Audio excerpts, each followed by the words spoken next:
Hello from a snowy Herefordshire and Cottage Field Stables, the home of Tom Lacey, who's a really shrewd operating trainer. We're here for updates on all of his horses, including Cruz Control, who won at the Aintree Festival last year, and he could be going back to Aintree over the national fences for the Beecher Chase. You started training in 2009 and your first winner was at Taunton with Cloudy Spirit in 2014. It wasn't actually. I trained a hunter chase winner called Trouble Digger at Lingfield, so I classed that as my first winner. But yeah. And you've had plenty of horses come from a point-to-point background. Is that where your background is as well? I rode as a very poor point-to-point rider. Yeah, I rode 27 odd winners or something. No, I loved it, and I still do love the pointing. And actually, I bought some stores this year to go back pointing, and with a view to racing them and selling them. So yeah, I love the pointing. And I've got that you used to break horses for Ralph Beckett. I did, Rafe. I was really fortunate actually because I set up a breaking yard. I started with sort of 4 or 5 stables. Rafe gave me a huge leg up, as did Howard Johnson. Howard Johnson had Graham Wiley, who set up a business called Trans End Bloodstock, and they were buying loads of yearlings. Rafe had a load of, was buying lots of yearlings, etc. And it was fab. I mean, they really did get me going, Rafe and Howard and Graham Wiley, and I was incredibly grateful for it, to be honest. And last season was pretty good for you. 37 winners with a 19% strike rate and over £500,000 in prize money. Yeah, it was a great season. I think up to Christmas we were sort of not sure the horses were 100% right. We couldn't really identify anything wrong with them at all. But they just all seemed to sort of come into their own in the spring, and yeah, we had a consistent. I mean, we tend to be quite consistent, and I always think, without blowing my own trumpet, I think we always overachieve for a small yard. I just think we're able to really concentrate on the horses as individuals, and I think we get the best out of them anyway. I don't think there's many fall through the cracks. I think a lot of shrewd punters have sort of latched onto you, especially with handicap hurdlers and handicap chasers. How do you go about getting improvement in these horses? It probably goes back to what we were saying earlier. It's just the horse is gaining experience,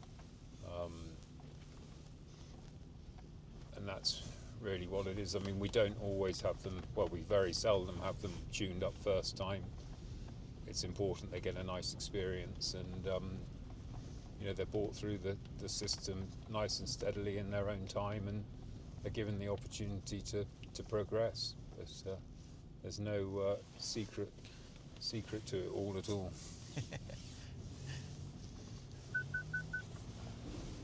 And how long have you been at this place?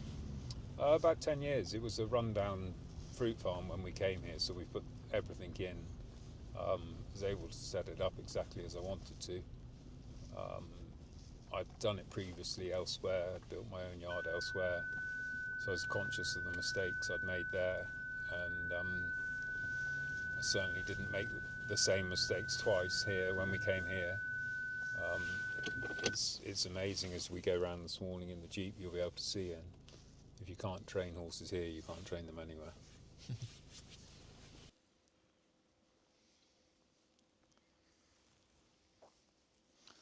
How many staff would you have here?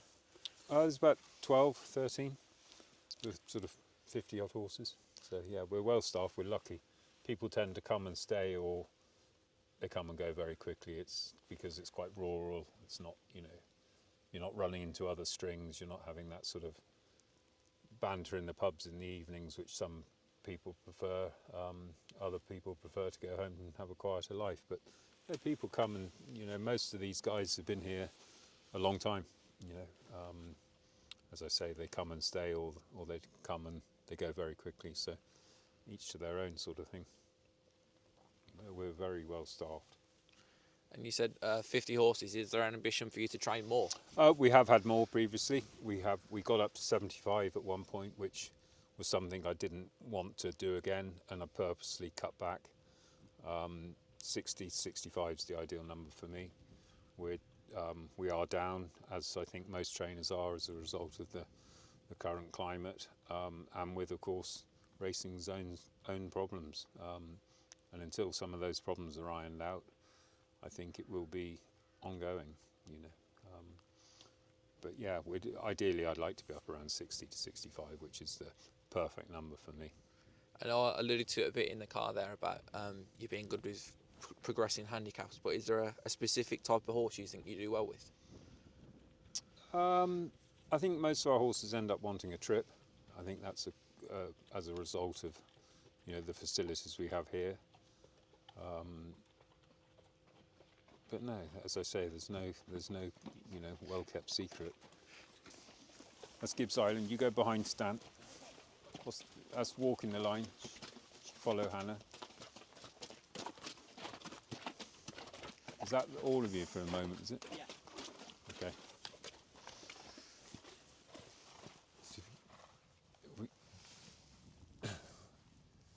Got Highstakesplayer in front. Grace, put her in front! Let Grace go in front! Highstakesplayer, Gibbs Island, horse of race shares, he's only been here a week. And Walking the Line, that's a 3-year-old by Scirocco, and that's a 4-year-old by Black Sam Bellamy.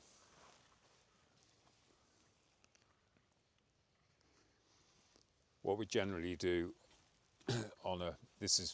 would be a work day, although we've had 4 lots out already. This is our 5th lot. One of the lads has had to go off for his professional jockey's medical, so we're one rider down, and obviously I'm not riding, so the string's a bit reduced to what it would be normally. So we've now got Walking the Line in front. She's running 2 bumpers. She's by Policymaker. She ran in 2 bumpers, both at Uttoxeter. She finished 3rd on both occasions, run really well. I thought she was almost going to win the other day. She got to the front and then just sort of tied up in the dying strides, but which was a pity. Highstakesplayer, he needs no introduction. He's missed a year through injury, and then he came back last year, won at Kempton, then he bombed out at Newbury, and then he went back to Kempton and won again. And he ran in the £100,000 handicap the other day and finished 2nd behind Chianto Cassical of Kim Bailey's. And he's got entries in the rehearsal and the Beecher Chase as well. And he could possibly go back to Ascot for a £125,000 handicap. She can do 4. They can all do 4.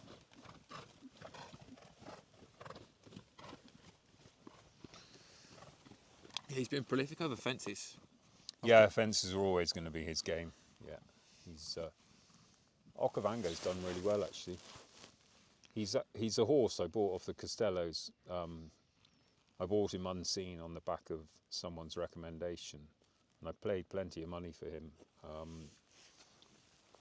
And the man that I was buying him for disappeared, and I was left with him. I was always going to keep a leg in him, and we were going to run him in a point-to-point and with a view to selling him.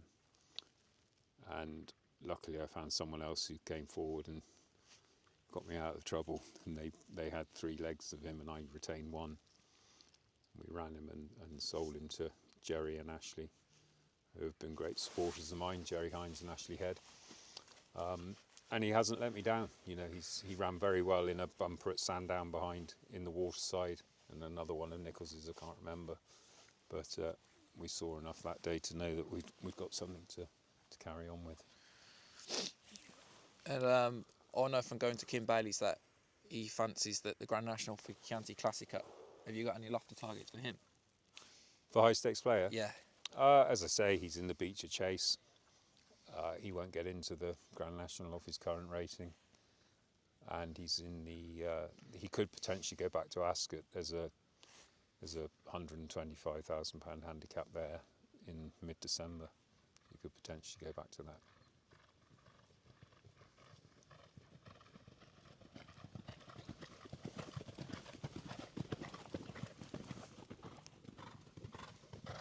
He's in 2nd, isn't he? Yeah. Highstakesplayer, yeah, he's 2nd. With Stan on board. Yeah. stands here every day. How long have you had him as your stable jockey? Well, he actually came here as I think he was a £5 claimer, and he got a few spares, and then Ashley and Jerry, they've cut back their numbers of horses in training currently, but Ash and Jerry got a bit cheesed off with the inconsistency, and they both agreed that they wanted to find a jockey that could ride them all the time. And I said to them, well, the only person that I can guarantee can ride them all the time will be Stan, as he was, he was based here. I think I held his licence. I'm not sure if I did or his father did. I think his father might have held his licence, actually. And they said, let's give him a chance. And Ash and Jerry kindly gave him the chance, and he didn't miss many opportunities he was given. He grabbed it by both hands, and I was happy to use him on most of the horses. I mean, although he is the stable jockey, if any owner wants a particular jockey, Stan's aware that the professional industry he's in, and occasionally he has to suck it up because someone wants someone not Stan.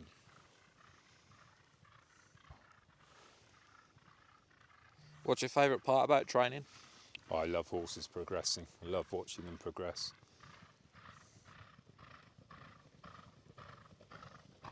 Winners, training winners. There's nothing like the feeling of a winner. My God, it just changes the whole mood. We haven't had the greatest of starts this year. MONTREGARD won the other day at Market Raisin, and I can tell you it was a big lift because the horses have run well. Most of them have been finishing in the first 3 or 4, but it just feels like it's been incredibly hard. Handicappers got some of them. It's just, it's finding those progressive horses that you're always looking for. But we've got some lovely horses to look forward to. We've got the Lord MAID, Piper Park, Cruz Control, High Stakes. MONTREGARD. There's more to come from him, I'd like to think. This filly in front, Walking the Line. You'd think she was a shoe-in a maiden hurdle. Gibbs Island, who's in third there, he's just joined us off the flat. He'll go juvenile hurdling after Christmas. Seems to have taken really well to loose schooling. He hasn't jumped anything with a jockey on his back as yet, but he's taken well to the loose schooling, so I can't see jumping being an issue for him. And we've got some really exciting horses, and MARLACOO, he's another horse that he's definitely going to be winning. He's got an opening mark of 108. He's been third in 2 hurdle races. Well, he was third and second. He was second at Wetherby the other day.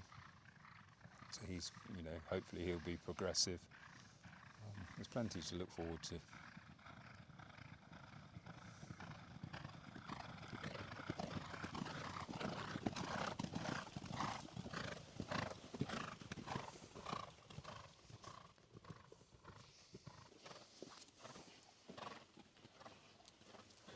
She can go home. We just need to get some stuff up the hill. She can go home, Grace.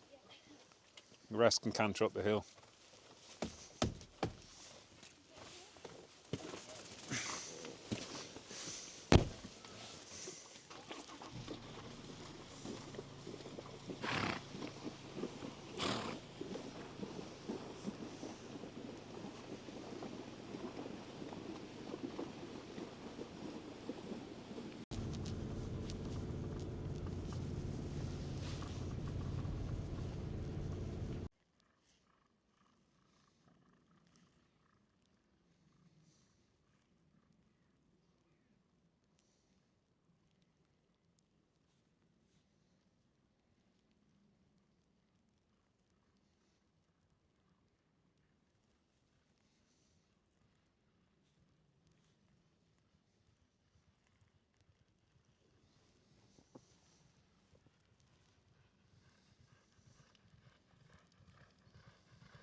So yeah, when we came here, we initially thought about trying to put the Gallop from further down the bank, but there was a dormice problem, so we weren't allowed to go through the hedgerows. But luckily, where you can see the hedge that goes across the Gallop down there, there was a 12-foot gateway.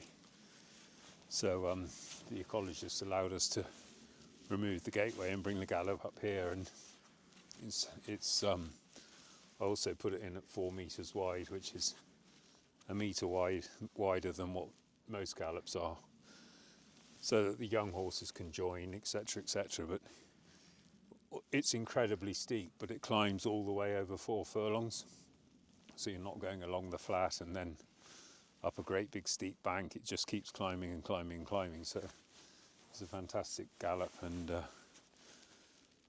as I say, if you can't get a horse fit here, you won't get them fit anywhere. So it's just it's a super Gallop. And then the sand, as you saw earlier, and then in the distance, I don't know if you can pick it up, but there's an all-weather schooling strip along that bottom hedge.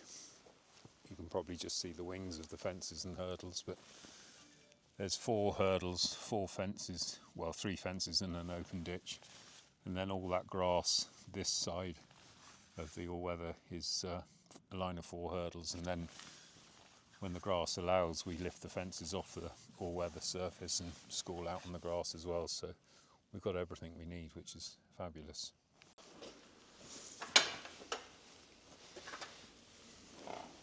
He was the yard's top earner last season, and he had a great season, didn't he? He did. It was fabulous. Ran in the Ida. We very conscious that we wanted him to get home, and in hindsight, we probably rode him a little bit too cold.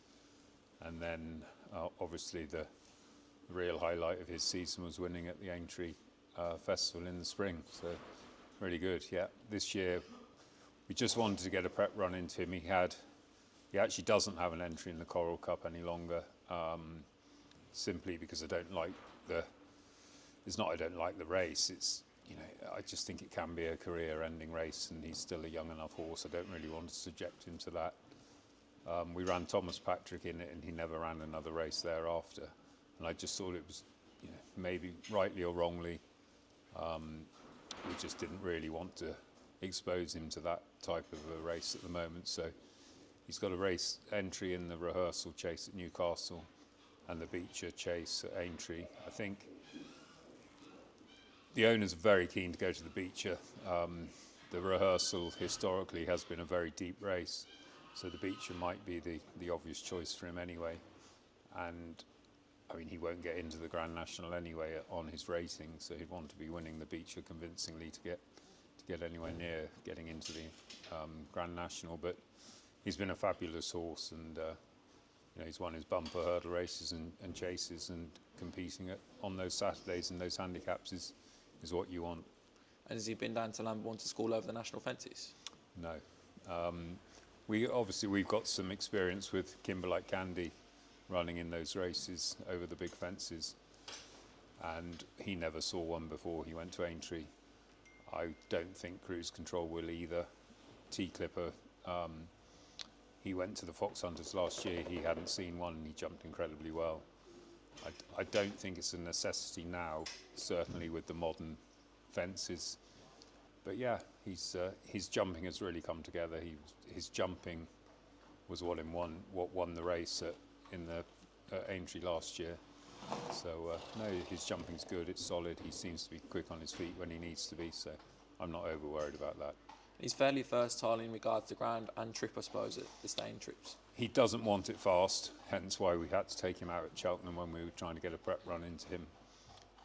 Aintree, I walked the track when we ran him over hurdles. It was far too short back over hurdles. It was inevitable. It was always a prep run, and we had to get a run into him if we're going to go for these big handicaps at the end of November, December time, early December. So yeah, he doesn't want it too quick. He wants genuine, good to soft ground. I'd say it'd be his ideal conditions. Piper Park, she cost a lot of money at Cheltenham. She was bought out of a point-to-point off Harley Dunn. We ran her at Wetherby. She finished 3rd and turned her away for the summer. She'd had a long season when she went to Wetherby. Yeah, she's a nice filly. Very nice filly. She's potentially the best we got. Wow. have you got any targets for her? She was going to run the other day at Kempton, and she must have banged herself in the lorry, because when she got there she was lame and we had to take her out. So that was the end of that. And so we just have to, tip away and wait. We don't want, bottomless ground. So I was rather hoping that we'd have got her started at Kempton. The dream is, of course, to go to Cheltenham in March for the Mayor's Novices, but she's going to need to get some experience under her belt for that. Obviously, she's had the pointing background. She's schooled very well here on the all-weather strip, and she's schooled out on the grass, and her jumping looks really solid. So she's an exciting prospect. I've seen the smile there. You sound fairly excited about this one. No, she's, we all have good workhorses, and it doesn't always translate to the racecourse, annoyingly. But her work's been very good. She's had an away day, and she was very pleasing. So yeah, we like her. Jimmy HURDSTROM, he won his point-to-point for us. He looked very, very impressive in his point-to-point. We loved him all the way through. We bought him as an unbroken store. Loved him all the way through. Ran him in his point-to-point. He did a lot wrong on that day. He pulled very hard. He lugged slightly left. And when Sean O'Connor gave him a squeeze and a flick with the stick, he picked up and absolutely winged the last and galloped out through the line very strongly. We ran him at Chepstow in a bumper a couple of weeks ago. Travelled as well as anything turning in. And then he just pricked his ears and had a good look around. I blame myself for that, because we've been playing the long game with our horses over the last sort of 4 or 5 years. It's not what it used to be, all sales driven, and we're probably not hard enough on the bumper horses, which is not a criticism. It's an observation, and it's part of how we have chosen to sort of bring our horses through the ranks. I don't want to just win bumpers and not see the horses again, so I blame myself. I had him underprepared, and probably he's not streetwise enough either. He's a very good workhorse, never really comes off the bridle at home. So when he was asked to let down and stretch, leaving the sort of coming off the home bend and into the straight, probably didn't really know what was being asked of him. But although it's not ideal as far as the finishing position would have been, but he'll progress from that. He'll learn from it, and we'll probably put a hurdle in front of him, which I think will help him immensely. Very nice horse, done everything right. He's worked this morning, worked very nicely. So we'll take our time. He's only 4. I'm under no pressure to run him until I'm happy with him, and he's hopefully a horse for the future. We'll do T-Clipper. Yeah, 9-year-old. He spent some of last season going hunter chasing, but he's back in regular chases now. Yeah, absolutely. And the handicap has given him another pound collaterally this morning, which is frustrating for an older horse who's struggling to win one. We send him hunter chasing with a view to going to the Fox Hunters at Cheltenham, and we just didn't make that. We got held up at home, and he basically never got an opportunity to run in a hunter chase on good ground. He was running on soft, and actually when he ran in the Fox Hunters at Aintree, it was described as soft heavy, I think. So he never got his ground. He jumped really well, and for me, he outrun his odds, given that it was such soft ground. You won't get it hard enough for him. He tried hard at Exeter the other day. I put a visor on him for the first time. I don't think I'd put that on him again. Don't think it helped. He's fine in cheap pieces. He's actually never won in cheap pieces, ridiculously. But through the hunter chases, we had cheap pieces. We took it all off. We put them back on. And things just didn't fall right for him. He was, at Ludlow they went no Gallop. I can't think of the hunter chases now quite where he ran, but wherever we went hunter chasing, it just went wrong, and nothing felt right. But the horse owes us absolutely nothing. I mean, he's been an incredible horse, and I wish I could find a few more like him that were 4 or 5 years younger. So I'll put surprisingly, he's got a record of 1 for 18 over fences, but he's run his race in a lot of big handicap chases, hasn't he? Absolutely. I mean, he's placed in the Ultima once, if not twice. He's been placed in those £100,000 handicaps at Ascot. Yeah, I mean he's a good earner, but he's just not won any of those sort of big handicaps, which is frustrating because I think the horse deserves to win one, and he's probably on the downgrade now, and yet the handicapper still seems to want to give him, you know, an extra couple of pounds, which is incredibly frustrating. Yeah, he had that run at in the Silver Trophy at Chepstow in October. If you look at the result, the winner made all the second, third, and fourth horses all came from the Breer. We rode him on the front end, and he was probably in need of the run as well. So I was slightly disappointed after Chepstow. The ground's probably too quick for him, but I thought he'd finish a little bit closer than he did. And then we went back to Cheltenham for a conditional jockeys race at the weekend, and he ran with real credit, beaten 2 1/4 lengths or something. He gave the second horse a stone, he gave the winner a couple of pound, he gave the third horse a pound, I think. And he's gone up £2 this morning for his efforts, which is frustrating, but so be it. We'll go back up to 3 miles, and he'll race on softer ground now the weather's come. And I think he's got an opportunity. We might look for something back at Cheltenham at the December meeting, see if there's a race there for him. He's owned by a local crowd. There's plenty of them, and they're not going to be up for travelling the globe looking for races. So we'll try and keep him local enough. He can go back to Chepstow, Cheltenham, Warwick. The tracks within a couple of hours of here, and he'll be winning again, I'm sure.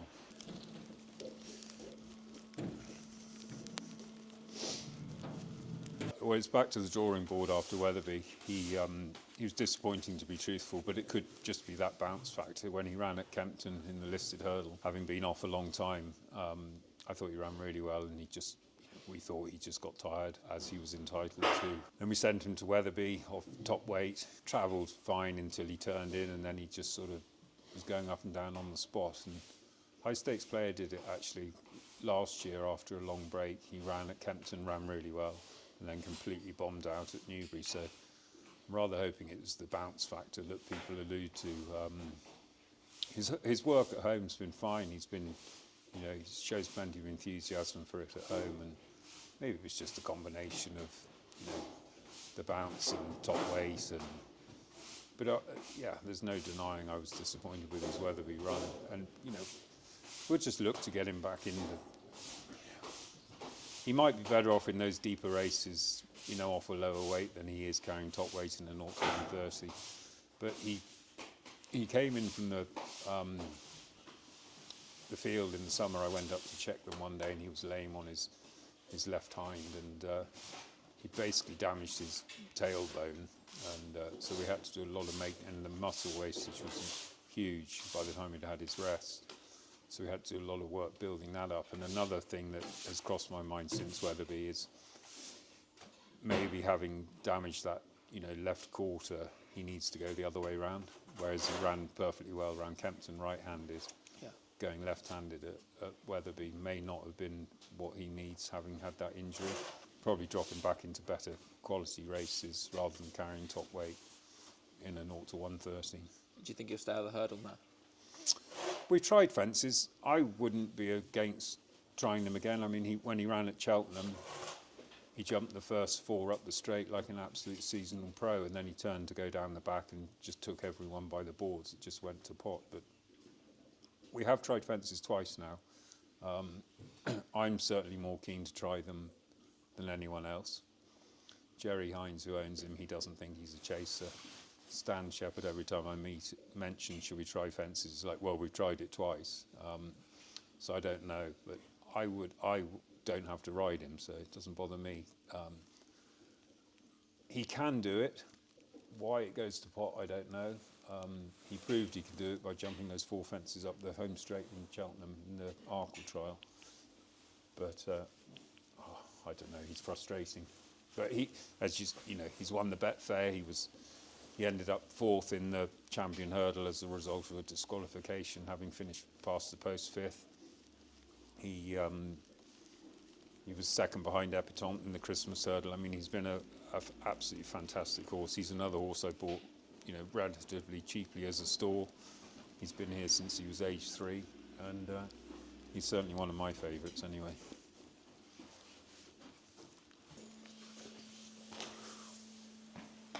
MARLACOO, he's owned by Ratio 100, and he's had 2 runs for us. He was bought after winning a bumper in Ireland. He's had 2 runs for us, one at Warwick where he finished 3rd, ran very green, went right down the back and then went left up the home straight. It was just greenness, and then we took him to Wetherby and put a hood on him, and he finished 2nd, ran really nicely. He's got an opening mark of 108. We'll probably step him up in trip now, and well, without doubt we'll step him up in trip. But he's only 4, so he's had 2 runs within the space of a month of each other, so we'll probably give him, you know, try to give him 5 to 6 weeks now before we come out again. But he's, you know, he's a horse that hopefully will be progressive. You know, he's still doing quite a lot wrong throughout his races, and hopefully there'll be some improvement in him when we step up in trip on a bit softer ground maybe. But he's an exciting horse, and we're very pleased to have him, and I'm sure he'll be in the winners' enclosure very soon. He's a horse that benefited from going up in grade. Actually, we put him up in grade off carrying lesser weight. He was just pulling quite hard in those really low grade races, and I said to Pete Crawford, who owns him, I said, look, I think we'd just go up in grade and see if he settles a bit better off a quicker pace, and it paid dividends. We ran him in a deep handicap at Uttoxeter, his last run, and Cameron rode him, and he was doing a very light weight, and he had a very small saddle, and I just think he probably got over girth because he never went a yard, never really travelled or jumped or anything, and nothing came to light afterwards. So I think he's probably over girth there. It's the only thing I can put it down to. He's got an entry at Sandown in a couple of weeks. I might think about running him in the Welsh Grand National Trial at Chepstow. He'll have an entry, and I'll track the entries and I'll see whether I leave him in or not. He's probably off too low a mark to be competitive in that. One would have thought, you'd expect to see some high quality handicappers in that. But as I say, he'll have a provisional entry in it, and I'll track it and see. But there'll be other 3-mile handicaps we can run him in. Sandown would be an ideal track for him, I think. The fences come quick and fast. He's a very, very accurate jumper, and there'll be plenty of opportunities to get him back on track. We've always viewed him as a 3-miler, but he's a young horse, and I didn't really want to step up to 3 immediately. I always thought he could nick a couple over 2-4, but it was very apparent after Wetherby, when his first run over fences, where he got criticised for some sloppy jumping. I thought it wasn't too bad a round of jumping, given it was his first run over fences round Wetherby, which takes a bit of jumping round. I thought it was probably slightly unfair criticism, quite truthfully. He doesn't give any more than he's asked to, hence the cheek pieces. He didn't have the cheek pieces on at Wetherby, his first run over fences, but we put them back on at Raisin. And it's still really, he's on and off the bridle, whether it's greenness or quite what, I don't know. It's probably just his style of racing. He's the same in his work at home. He'll only give you what you ask him to give. But I think there's hopefully, his jumping at Market Raisin was very good, although they didn't go particularly fast, so it allowed him to, have plenty of time to adjust himself. And he jumped really well, and I don't think he'll handle really soft ground. I think he wants nice ground, good to soft at worst, possibly. He might cope on some sort of soft, but no, he's potentially progressive, and I'm sure he'll be. I think there'll be more to come over 3 as he gets experience and knuckles down. I'd like to see him knuckle down a little bit more, but I'm not sure he's ever going to do that, because I just think it's his style of running. Yeah, she's actually declared at Warwick. I didn't. Ascot's 3-mile. I didn't want to start her over 3-mile first run of the season and bottom her, so we've declared her for Warwick. The weather overnight and today, and the snow lying on the track, is going to be a huge advantage to us, because it's sure to get into the ground. She ran on good ground at Sutherland 1, the race hasn't really worked out. You know, there was nothing in behind her. Doesn't seem to, nothing's come out of that race, but she couldn't have done it any more impressively than she did. She got an opening mark of 125, which I think was punchy enough, to be quite truthful.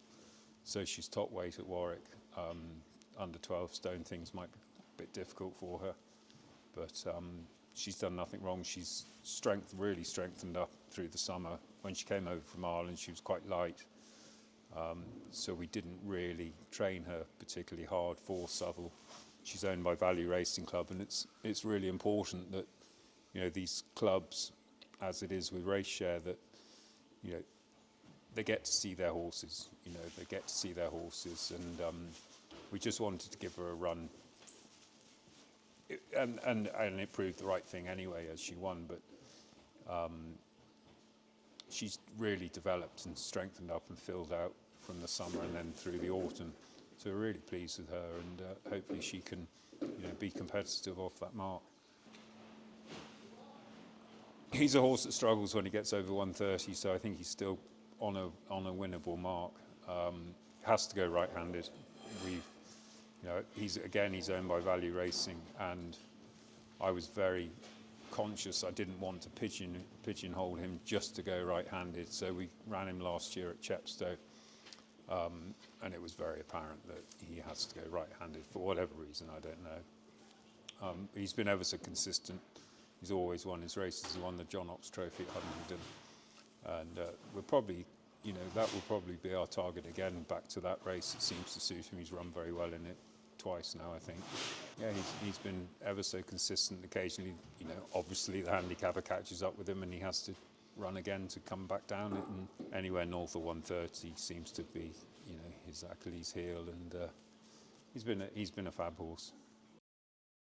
We had limited places to go with him, hence why we ended up at Aintree. But sadly, he broke his carpal bone at the back of his knee. It's something that I've never seen before, and I hope I don't see it again. But it's like a nutcracker effect, and the bone that's prominent out the back of the knee basically gets crushed by the leg coming up, the foreleg coming up, and so he's on the recovery.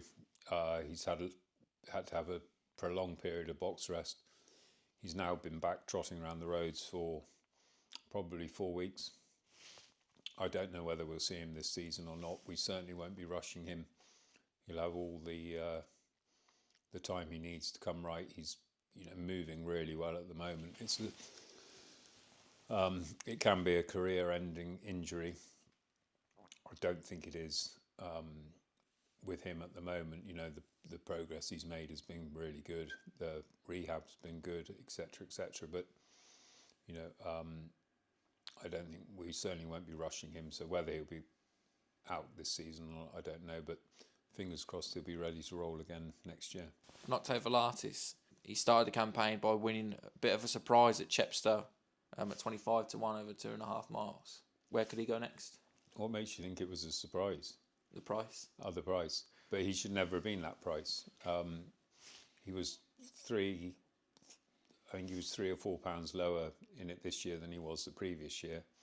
And how he went off at 25 to 1, I don't know. I didn't back him. I don't really ever bet. But I thought it was a ludicrous price. And I actually write my thoughts for each runner on my blog. And all the money goes to a charity. It's £10 a month to read. And all the money goes to Catherine House Hospice in Oxfordshire. And anyone that reads that, I did say it's a ridiculous price. By all means, have a few pound on. He always shows up, but the handicapper, once he gets sort of again up to 130 and north of it, he just really struggles. And he got 5 for winning at Chepstow, which I think is probably harsh, because they know when they've got him. It's proven, it's there in black and white when they've got him. Yet they chose to put him back up to 129. He's got an entry at Ascot at the weekend. He'll be looking at 2 mile 4, 2 mile 5 handicap races throughout the year. Again, he's been an incredible horse. Has he been unlucky? Probably not. He always runs his races but as I say, once he gets 130 and north of it, he struggles to win off that. Dark horse, Eskimo Sam. She ran once in a bumper at Uttoxeter, and then she went back there to make her debut over hurdles. She's very, very fizzy. I think when she learns to race, she'll be okay. But she has got an entry back at Uttoxeter of all places next week. We put a hood on her to run her over hurdles. We'll probably keep the hood on her until she does a lot of throwing her head around and over racing basically, and she's not the fastest either, so she's over racing and not able to. The feet aren't quite sort of in tune with the brain at the moment, but I think once she learns to settle and it will all come together for her in time. But she's going to be a slow burn.